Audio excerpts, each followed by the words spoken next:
pero aquí a través del receptor H3. Si se fijan, desde el nervio periférico hasta arriba es a través del H1, que tiene que ver con procesos alérgicos, donde se forman anticuerpos. Entonces, la respuesta que puede dar de los procesos alérgicos puede ser reacciones alérgicas agudas y crónicas. En las agudas hay liberación, como vimos en el esquema, de mediadores preformados presentes en los gránulos. Hay citocina, quimiosina, factor activador de plaquetas, leucotrieno, prostaglandinas, ya que en ese primer contacto los alergenos van a estimular la producción de anticuerpos en la célula linfocitos beta B. En las reacciones alérgicas crónicas, aquí es diferente, porque ya depende de una combinación de mecanismos. Hay reclutamiento de eosinófilos, que también tienen que ver con alergias, liberación de productos de mastocitos por factores liberadores de histamina. Entonces hay reacciones alérgicas agudas y tenemos también crónicas. Y aquí, para que ustedes vean el efecto que tiene la histamina, si se fijan al lado izquierdo aparece el esquema de un vaso sanguíneo en el sistema cardiovascular a través del receptor H1 en el endotelio. Al ser estimulado ese receptor va a ser de inicio rápido, libera óxido nítrico, puede liberar también prostaciclina, y eso va a generar una vasodilatación aguda. Si nos vamos al lado derecho, ahí tenemos como un corte o un esquema de un bronquio representando el músculo liso. Entonces aquí se fijan siempre por receptores H1, lo que va a dar aquí es una broncoconstricción potente. Ahora, ¿por qué no da dilatación? Porque está unido a una proteína G, que en este caso va a ser inhibitoria, y allá va a ser excitadora. Entonces ustedes van a ver que en el bronquio lo que genera una potente broncoconstricción. Por ejemplo, si nosotros tuviéramos histamina en spray y alguien tuviéramos aquí con una hipersensibilidad y fuera asmático y le rociáramos, lo podemos meter en una crisis y hasta matarlo por la respuesta que va a dar la histamina a la sensibilidad que tiene él. También en el intestino, como hay músculo liso, a través del receptor H1 puede dar contracción y cólicos. Entonces, para que ustedes vean la respuesta que puede dar y por qué es un mediador de la inflamación. De hecho, la histamina como tal no te la venden como medicamento. O sea, no, genéticamente, gracias a Dios, no hay gente que, digamos, necesite histamina. Al contrario, los efectos que nos da la histamina cuando nos exponemos a alergenos o cuando nos da gripe, la idea es bloquear los efectos de la histamina. Por eso tomamos antihistamínicos, para quitar todos los efectos. Por ejemplo, en la gripe, esa rinorrea hialina, ese goteo que tenemos de la nariz, los estornudos, la picazón, antihistamínicos lo pueden quitar. Si se fijan, un antihistamínico no es un antiviral, sino que está paliando los efectos que nos da la gripe, que son incómodos.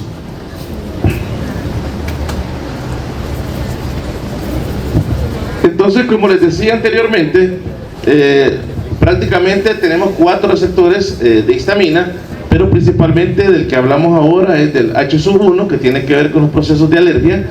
Estos receptores, como lo habíamos hablado, tienen que ver con la expresión de la inflamación, procesos de intensidad en personas alérgicas, y los H2 que juegan un papel principal en la producción de ácido clorhídrico. Eso es lo que está en este esquema que ya lo habíamos visto allá. Y luego acá, como esta clase se les va a subir para que ustedes la estudien a la par del libro, aquí están unos esquemitas bien bonitos como resumen. Ahí está el objetivo, que a través de la H1, la piel y el pulmón, lo que hablábamos de procesos alérgicos, en la ubicación músculo liso, endotelio, nervio, broncoconstricción, prurito y la vasodilatación. Y en el estómago, a través de receptores H2, prácticamente en las células parietales y en el corazón existen estos receptores, y tienen que ver con lo que les decía, en el corazón pues un efecto inotrópico y cronotrópico positivo, pero de leve intensidad, y en el estómago tiene que ver con la secreción del ácido clorhídrico. A través del receptor H3, prácticamente este está en la terminal presináptica del sistema nervioso central, y lo que ejerce es un efecto autorregulador, o sea, una retroalimentación negativa. Entonces va a inhibir la cantidad de neurotransmisor cuando ya sea suficiente. Y Y aquí pues también estos esquemas para que ustedes lo estudien. Aquí aparece, es interesante porque en el receptor H1, si ustedes ven acá, aquí está enfocado el vaso sanguíneo, el endotelio, tenemos el bronquio, y aquí dice activación por una proteína GQ y calcio intracelular. ¿Por qué menciona eso? Porque generalmente el mecanismo principal de la histamina sobre este receptor es la movilización o activación del trifosfato de inositol a través del diacilglicerol. Lo que va a hacer es que se libere calcio, y al liberar calcio eso va a generar la contracción y la desgranulación del mastocito y del basófilo para dar la respuesta en el músculo liso y en el endotelio, que son las que vimos anteriormente. Y ahí pues en el esquema aparece el H3, el H2 a nivel de corazón, como dijimos, de estómago, y aquí un resumen de los mecanismos que tenemos ahí. Igual acá, esto viene a remachar una vez más los H1 en el endotelio a través de los mediadores, y el H2 a nivel del músculo liso, que vimos que tiene un papel importante en el corazón y prácticamente en el estómago. Aquí siempre estamos en las funciones de la histamina. Si se fijan, no hemos entrado a los fármacos todavía, pero la histamina tiene efectos vasculares muy interesantes, que pueden ser propiamente vasculares, extravasculares y cardíacos, con lo que ya vimos de dónde están los receptores. Entonces a nivel vascular, como lo que genera es una vasodilatación en capilares pequeños, también eso puede llevar a una hipotensión y un colapso circulatorio, y en el cerebro pues como neurotransmisor también produce una cefalea palpitante, porque va a generar también una vasodilatación. Y en la piel el eritema. Entonces esa extravasación que va a generar en muchas mucosas, por ejemplo a nivel nasal, genera congestión, edema y eritema. Cuando nos da gripe o alguien que padece de rinitis alérgica, se nos tapan las fosas nasales o andamos que no podemos respirar. Lo que implica es que la mucosa nasal, donde están los cornetes y los meatos, está inflamada. Hay una vasodilatación producto de una alergia, donde el mediador inflamatorio, histamina, llevando ese como liderazgo de los mediadores, genera esa dilatación o ese edema. Entonces cuando nosotros usamos un medicamento, generalmente que sea un vasoconstrictor, que haga lo contrario, por ejemplo una fenilefrina, una fasolina, y nos ponemos gotitas en la fosa, rápido nos descongestiona, que nosotros decimos se me destaparon las fosas nasales, porque lo que va a hacer es lo contrario, está inflamado, lo va a apretar un poco. O igual en los ojos, cuando tenemos ojos irritados u ojos rojos, lo que hay es una vasodilatación. Al usar un colirio como la vicina o el eyemo, llevan una fasolina, usted se pone unas gotitas, arde un poco, al ratito toda la esclerótica está blanca, porque ha hecho una vasoconstricción de los vasos. Y cuando estaba rojo es porque estaban dilatados. Esa es una manera que nosotros podemos manipular el efecto que genera la histamina. Extravascular, principalmente en los bronquios, lo que les decía, produce contracción de músculo liso, tanto intestinal y bronquial, y genera la broncoconstricción. Entonces, en personas que son asmáticas, prácticamente que tienen enfermedades pulmonares, son muy sensibles a las acciones respiratorias de la histamina. Por eso es de que ellos, antes el asma, que lo vamos a ver en la taller de la otra semana, era difícil tratarlo, porque por varias vías se trataba de manejarlo, pero ya muchos estudios demostraron que es un proceso inflamatorio. Entonces, primero hay que generar una broncodilatación y luego dar antiinflamatorios. Pero quienes intervienen aquí siempre son mediadores de la inflamación. Y a nivel cardíaco, como mencionábamos, que a través de H2 va a haber taquicardia, o sea, sin embargo, niveles elevados de histamina puede llegar a un choque de histamina, se va a alterar la conducción eléctrica cardíaca y puede causar arritmia y colapso. Entonces vean ustedes estos efectos que tiene la histamina en un momento determinado, cómo se pueden magnificar cuando alguien, digamos, es alérgico a chocolate, a mariscos, o que lo pique una avispa. Porque está demostrado también que la cantidad de histamina se va a liberar directamente proporcional al evento que suceda. O sea, si se expone a una avispa, así va a ser la cantidad de histamina, pero no es lo mismo que la piquen 100, porque se va a liberar más histamina y va a generar todo eso. Va a generar broncoconstricción, puede generar hipotensión por la vasodilatación. Eso al final puede llevarlo a una hipersensibilidad inmediata o llevarlo a una anafilaxia, llevarlo a la muerte. Y el mediador acá es siempre estos mediadores junto con la histamina. Los efectos, como ya lo mencionamos, pues el sistema nervioso es un estimulante potente de las terminaciones nerviosas, que tiene que ver con el prurito y el dolor. A través de receptores H3 presinápticos también interviene de manera importante en la modulación, o sea, en el control. Otros órganos del músculo liso, ya hablamos también, bueno, el útero también se puede ver afectado. Las embarazadas pueden sufrir reacciones anafilácticas y pueden hasta abortar por la liberación de histamina.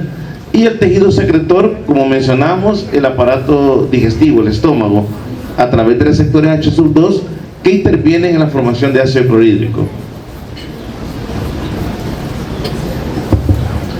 Y lo que mencionábamos anteriormente, la cantidad que hay en la piel, al tener una reacción por la histamina, se produce a través de una inyección intradérmica, a través de una picada. O sea, puede haber rubor, edema, eritema, lo que se llama la triple respuesta de Lewis.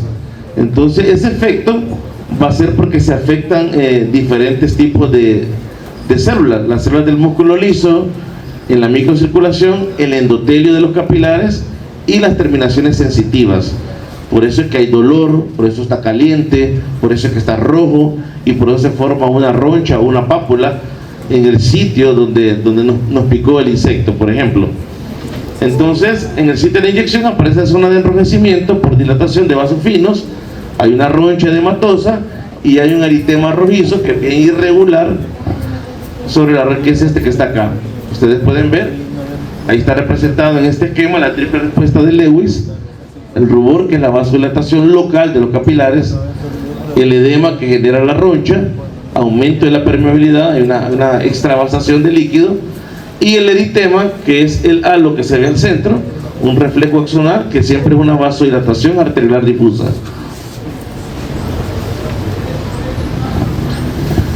Entonces, como les decía, en la actualidad la histamina no existe como medicamento porque prácticamente sería mortal. No tiene otras aplicaciones en los seres humanos. Los efectos de la liberación se observan cuando se administra una sustancia que va a depender de la dosis, lo que les decía. Entonces, ¿cuáles son los efectos que puede presentar? Hiperemia, hipotensión, taquicardia, cefaleas, broncoconstricción, perturbaciones gastrointestinales. La literatura habla de que el pescado descompuesto forma escómbridos y que hay datos de que la histamina producida por acción bacteriana en la carne del pez constituye el principal agente causal también. Aquí es bien interesante porque hay gente también que guarda comida en la refrigeradora. Entonces, la refrigeradora no significa que guardar una comida puede pasar meses ahí. Ustedes saben que si va bien tapada, tiene un tiempo que puede estar, aunque la refri funcione bien. Pero a veces se saca comida que tiene mal olor, que significa que ya está descompuesta, o que hasta le vemos que tiene hongos, o sea, anaranjados, blancos, y hay gente que todavía sí lo mete al microondas. Todavía eso genera más hedor y hay gente que se lo come. El problema es las bacterias que pueden ir ahí y la reacción alérgica que le pudiera dar también, que pudiera ser hasta mortal. Y esta infografía, prácticamente cuando ustedes lo estudien, ahí en resumen está todo. Desde el mecanismo de señalización, lo que hemos hablado, los tipos de receptores, los efectos principales de cada receptor. Por ejemplo, del H1 dijimos prurito, dolor, vasodilatación, hipotensión, taquicardia, broncoconstricción, regulación del sueño, y así en cada receptor. Y aquí la parte prácticamente molecular, acoplados a proteína G. Y aquí las aplicaciones clínicas, si se fijan, del que estamos hablando ahorita, más que todo en problemas alérgicos, urticaria, angioedema, rinitis, asma, conjuntivitis, y de ahí van a depender los demás receptores, las funciones que tienen.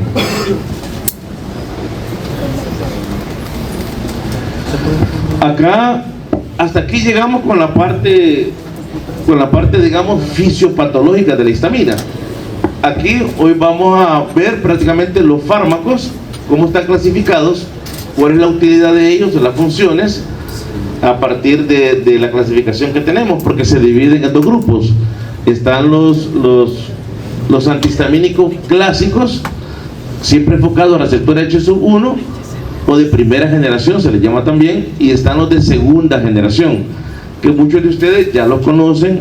Más de algunos de ustedes ya han tomado loratadina, levocetiricina. Van a ver que en las unidades de salud o el MinSal que hay solo clorfeniramina encuentran, ¿no? Entonces, pero también vamos a ver que ese tipo de fármaco te da sueño.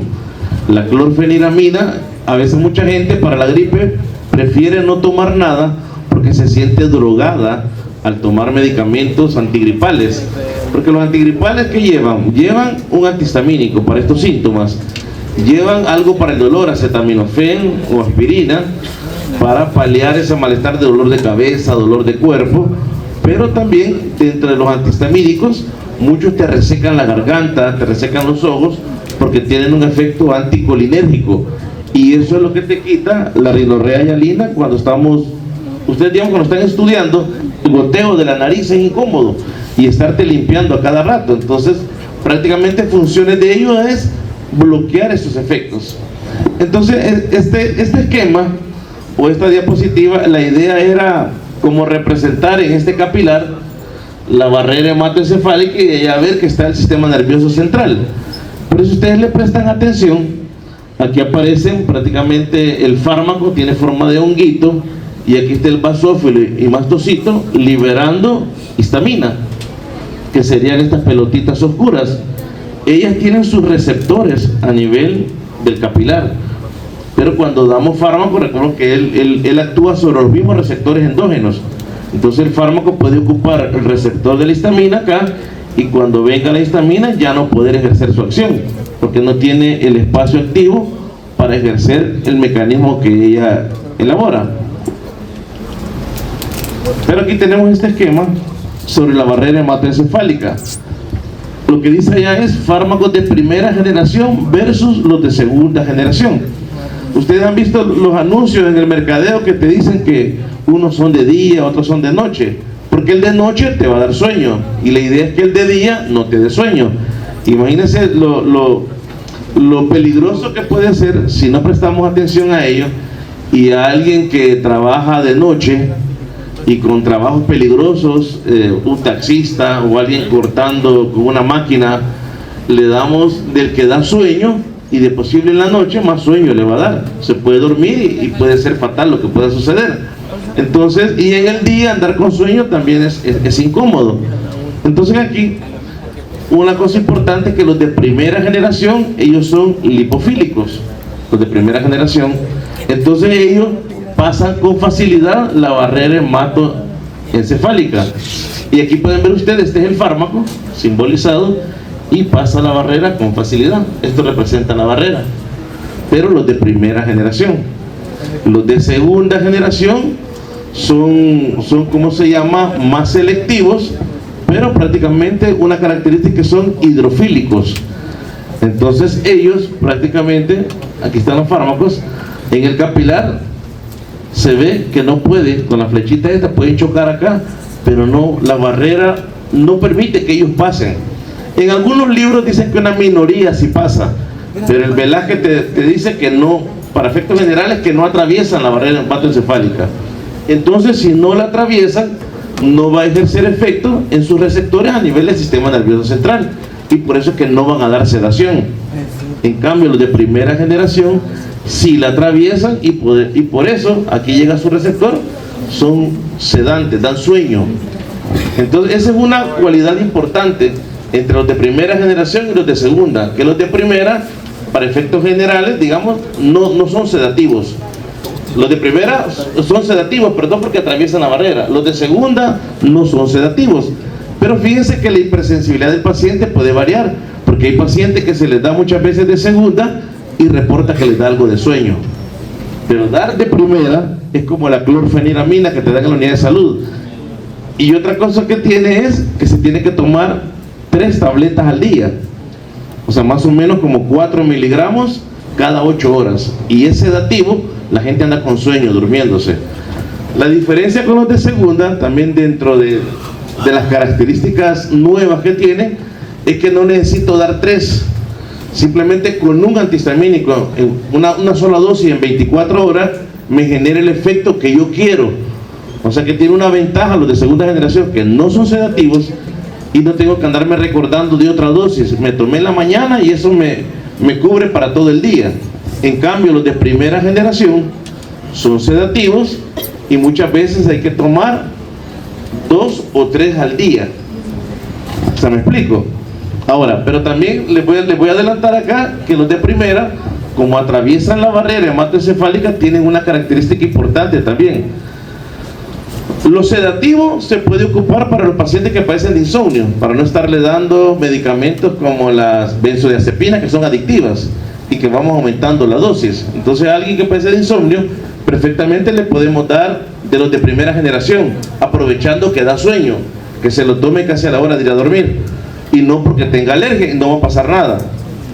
Ahora, otra ventaja que tienen los de primera generación al atravesar la barrera hematoencefálica es que ellos no son selectivos en sus acciones. ¿Qué quiere decir? Que no solo se unen a su receptor de histamina, sino que también se unen a receptores de serotonina, de noradrenalina, de dopamina y de acetilcolina. O sea, pareciera un fármaco como promiscuo. O sea, es decir, que no respeta su receptor, sino que puede actuar sobre otros receptores de otros neurotransmisores. Pero ¿qué efecto va a generar eso? Tiene efectos que los podemos ocupar en clínica, porque al actuar sobre otros receptores, por ejemplo, cuando actúa sobre los de acetilcolina, bloquea acetilcolina, y esa es la ventaja que me da la resequedad para quitarme la rinorrea hialina, porque bloquea el efecto del goteo, las secreciones. También tiene un efecto anticinetóxico, o sea, es decir, el vértigo que me puede dar cuando voy en movimiento en un vehículo, también me lo puede quitar. El hecho de que toque otros sectores también tiene un efecto antiemético, también lo puedo ocupar para los vómitos, evitar los vómitos. Entonces hay un fármaco, el dimenhidrinato, que se ocupa con ese efecto antiemético, o sea, evitar los vómitos. Entonces, el hecho que atraviese la barrera hematoencefálica y pueda bloquear otros receptores, eso me da una amplitud clínica también, la cual puedo aprovechar, porque muchos de ellos lo voy a usar como antiemético, como antináuseas, como antivértigo, o puedo aprovechar la parte de que son sedativos, cosa que no hacen los de segunda generación porque no atraviesan la barrera hematoencefálica. La ventaja de ellos es que son muy potentes para las alergias y que generalmente son dosis únicas. Con uno que tome al día es suficiente. Allá tengo que tomar más para los procesos alérgicos. Pero con esto no puedo provocar sedación, no tiene acción antiemética, porque estos sí son muy selectivos al receptor de histamina.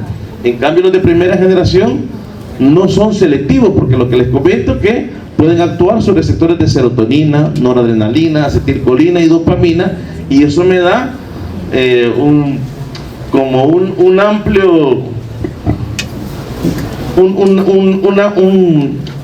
como una gama más terapéutica en la cual yo lo puedo ocupar.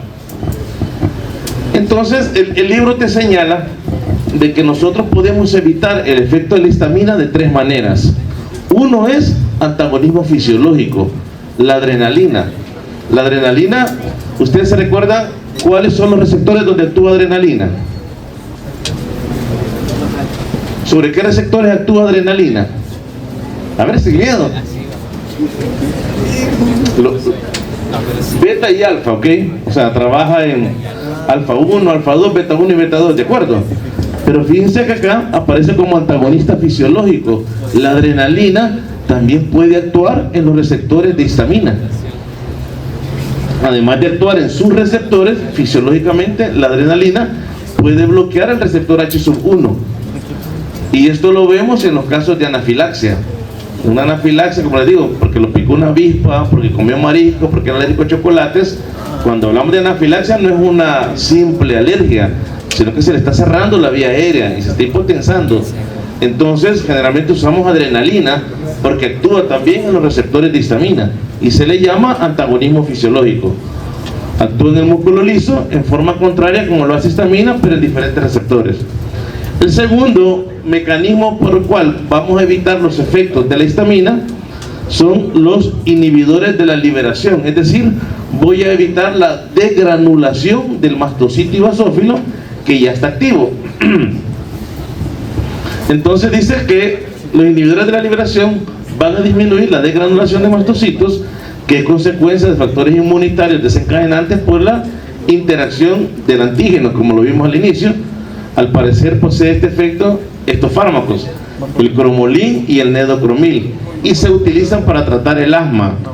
Ahora fíjense bien, aquí hay algo curioso, porque estos son inhibidores de la liberación, van a evitar que se desgranule.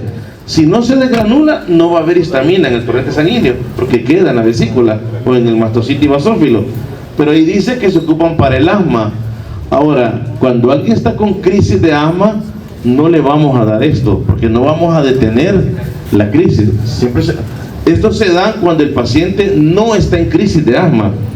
O sea, porque el paciente tiene periodos que pareciera que está sano, pero cuando esté en crisis, lo que necesita es un broncodilatador, porque se le está cerrando la vía aérea. Entonces ellos son profilácticos en el asma cuando el paciente no está en crisis. Y luego tenemos el tercer mecanismo, son los fármacos de que vamos a hablar ahora, que antagonizan los receptores de histamina y constituyen ese tercer mecanismo.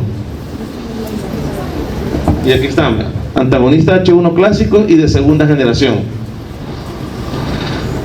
Este esquema, pues igual, como ustedes van a estudiar, simboliza desde que su liberación, los receptores y luego los órganos donde van a tener respuestas, y acá remachando un poco que los de segunda generación no atraviesan la barrera hematoencefálica, no son sedantes y tienen una acción más prolongada.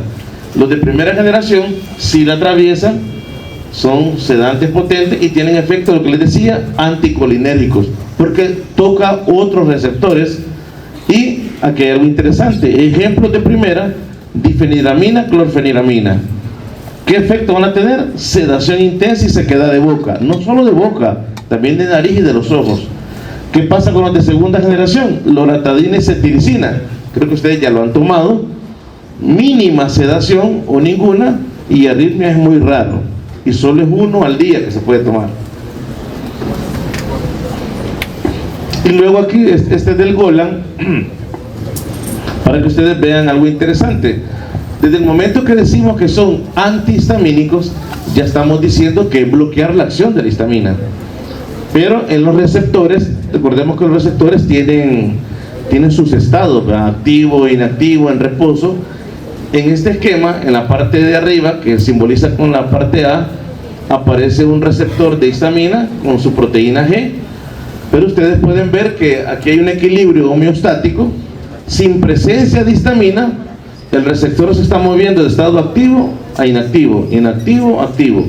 Pero cuando ya puede haber una reacción y se libera la histamina como un agonista, prácticamente ustedes van a ver que la histamina hace que el receptor, el predominio de ella para unirse es en el receptor en estado activo. Por eso las flechitas aquí cambian. Si se fijan, aquí hay un equilibrio, pero cuando ya está la histamina como un ligando, como un agonista, ella tiene preferencia por el receptor en el estado activo. Aquí llega la histamina, entonces ya el equilibrio se pasa a que predomina más en el estado activo. Cuando nosotros usamos el fármaco, se llama efecto agonista inverso. ¿Qué quiere decir? Que el antihistamínico, digamos que este fuera clorfeniramina, no se pega al estado activo, sino que se apodera del estado inactivo del receptor, y al tenerlo así no se va a activar, y es como ejerce la acción antihistamínica. Si se fija la flecha, hoy el predominio es para el estado inactivo, por eso se les llama también agonistas inversos, pero al final la acción es antihistamínica. No sé si me entendieron eso. O sea, se descubrió que el mecanismo es un agonista inverso, porque el fármaco tiene predominio o afinidad por el estado inactivo del receptor, pero lo mantiene así, entonces no se va a poder activar, pero al final está haciendo un efecto antihistamínico. y es lo que aparece acá. Estado activo, la histamina tiene preferencia por el estado activo y el antihistamínico por el estado inactivo. Si se fijan acá, la histamina estabiliza la forma activa y la inactiva. Entonces al final genera un bloqueo siempre y al final va a ser un efecto antihistamínico. Y luego acá también estos esquemas, pues para que ustedes lo estudien, prácticamente vuelve a sintetizar y hacer efecto de lo que hemos hablado. Aquí aparece, por ejemplo, el agonista inverso, luego aparece la difenhidramina y loratadina, luego lo que previene la degranulación, las cromolinas, y el antagonista fisiológico, que sería la adrenalina, como ven allá. De los tres mecanismos que dijimos, el fisiológico, el evitar la degranulación, y el último es antihistamínicos o agonistas inversos, que son de los fármacos que vamos a hablar. Dentro de la farmacocinética, la literatura lo que te dice es que estos fármacos de primera generación tienen buena absorción por vía oral, alcanzan concentraciones plasmáticas a las primeras 3 horas, su efecto dura de 4 a 6, por eso les decía que la clorfeniramina se deja cada 8 horas, por ejemplo, de primera generación. Atraviesan con facilidad la barrera hematoencefálica, por lo tanto se distribuyen con facilidad en el sistema nervioso central, y su metabolismo es mayoritariamente hepático, se eliminan en las heces. Su efecto es más rápido en niños y más lento en personas con hepatopatías graves. Algunos pueden eliminarse por vía renal. ¿Qué pasa con los de segunda generación? Los de segunda generación prácticamente se absorben bien también por vía oral, pero su efecto son menos sedantes, lo cual se debe a su distribución menos completa dentro del sistema nervioso, y prácticamente se absorben con rapidez una vez administrados, y esto alcanza concentraciones en 1 a 2 horas. Su distribución es amplia y muchos de ellos se metabolizan por el sistema hepático microsomal, algunos de segunda generación por la CYP3A4.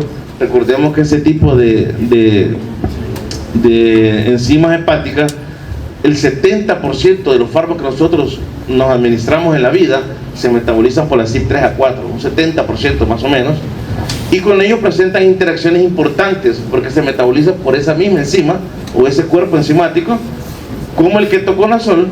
Algunos de segunda tienen una acción más duradera de 12 a 24 horas, por eso se da una vez al día, y muchos antagonistas H1 poseen metabolitos activos. Esto es interesante porque ustedes van a ver, está la loratadina y está la desloratadina. O sea, la loratadina, cuando uno se la toma en el proceso hepático de metabolismo, el metabolito produce una desloratadina, y este es más potente y más efectivo que la sal original. Entonces los de los laboratorios, como son inteligentes para el business, ¿verdad?, ahora ya sacan la desloratadina, ya te la venden como desloratadina, pero te la venden más cara. O sea, cuando el hígado nuestro hace ese proceso cuando tomamos loratadina, pero ellos ya te la venden con el proceso ya hecho, como el metabolito, la desloratadina. Y así hay otros metabolitos que son más activos o más potentes que la sal original.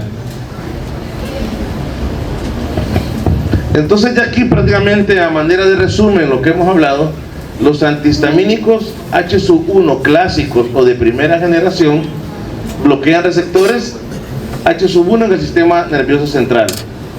Por eso producen cierto grado de sedación, o por eso son sedativos, y también bloquean en la periferia. Su acción no es completamente selectiva, lo que les decía, porque inhiben receptores de acetilcolina, noradrenalina, serotonina y dopamina. Los de segunda generación se consideran no sedantes, son más selectivos a su receptor H1 y no atraviesan la barrera. Luego los antihistamínicos H1 tienen propiedades antialérgicas. Lo que les decía, el poder es bloquear o actuar sobre otros receptores les da propiedades antieméticas, anticinetóxicas y antivertiginosas. Y aquí lo tenemos, miren jóvenes, antihistamínico H1, y aquí tenemos los receptores. Los de primera generación tienen efecto inhibitorio en colinérgicos, alfa-adrenérgicos, serotoninérgicos y propiamente los histamínicos, que por eso los damos. Disminuyen la inflamación alérgica del prurito, los estornudos, rinorrea, disminuye la neurotransmisión al sistema nervioso central, son más sedantes, disminuyen el rendimiento cognitivo y psicomotor y pueden aumentar el apetito porque también tienen ese efecto, aunque también a través de la serotonina también aumentan el apetito. Pero vean, tiene un efecto anticolinérgico y por eso tenemos aumento de la sequedad de la boca, aumento de la retención urinaria, aumento de taquicardia sinusal y también tenemos bloqueos adrenérgicos, aumenta la hipotensión, mareos y la taquicardia refleja.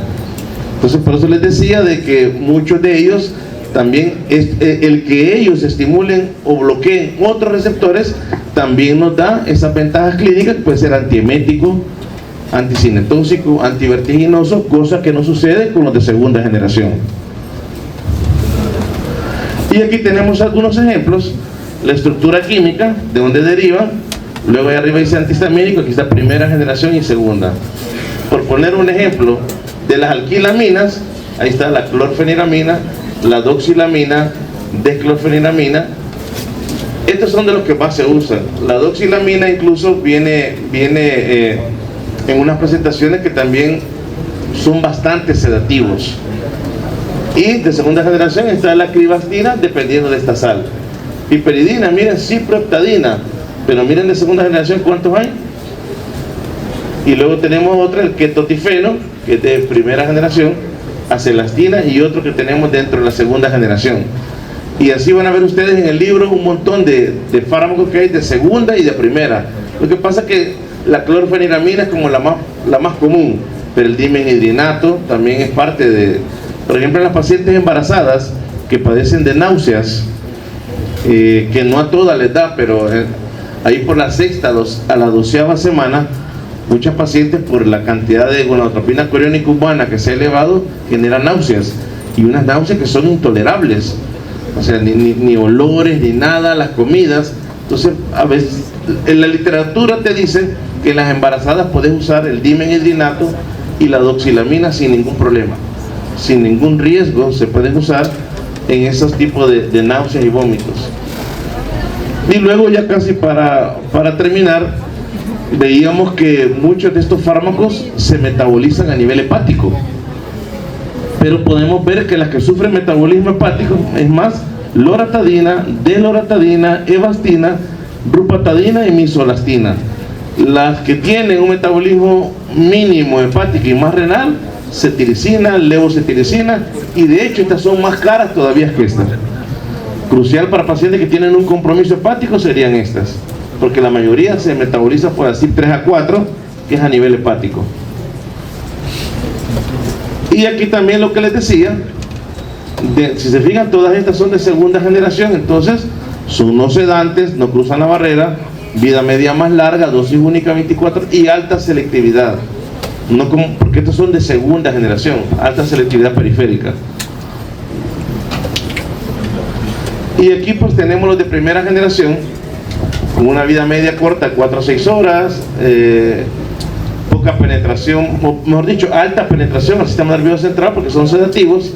Y los de segunda, que están del otro lado, penetración mínima, vida media de 12 a 24 horas y una penetración muy mínima al sistema nervioso central, tanto que el Velázquez dice que no atraviesan la barrera. Y luego acá pues las indicaciones que también en un inicio les mencionaba, se usan con frecuencia en reacciones alérgicas agudas como la urticaria, fiebre del heno, picaduras de insectos, rinitis, dermatitis. Debido a su sedación también se utilizan como auxiliares para inducir el sueño, lo que les mencionaba, o para aliviar el mareo por movimiento. Algunos como la prometacina son extremadamente eficaces para las náuseas y el vómito. De ahí, por la capacidad de secar las secreciones nasales, o sea, un efecto anticolinérico, suelen encontrarse antigripales y jarabes para la tos. Los más utilizados: clorfeniramina, bromfeniramina, doxilamina. Y los efectos secundarios más comunes va a ser la somnolencia, sedación, serostomía, que es sequedad de la boca, hipotensión, taquicardia, anorexia y retención urinaria. Entonces son prácticamente para los que están indicados.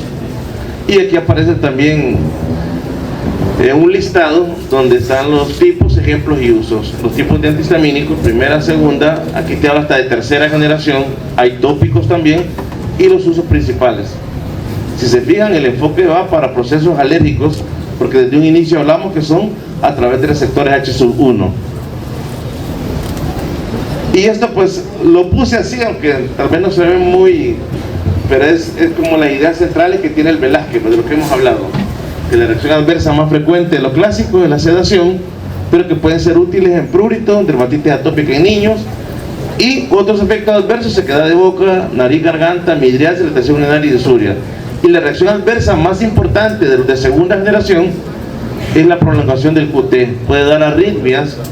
Este lo sacaron del mercado por eso. Ya no está en el mercado la trafenadina, aquí está como ejemplo.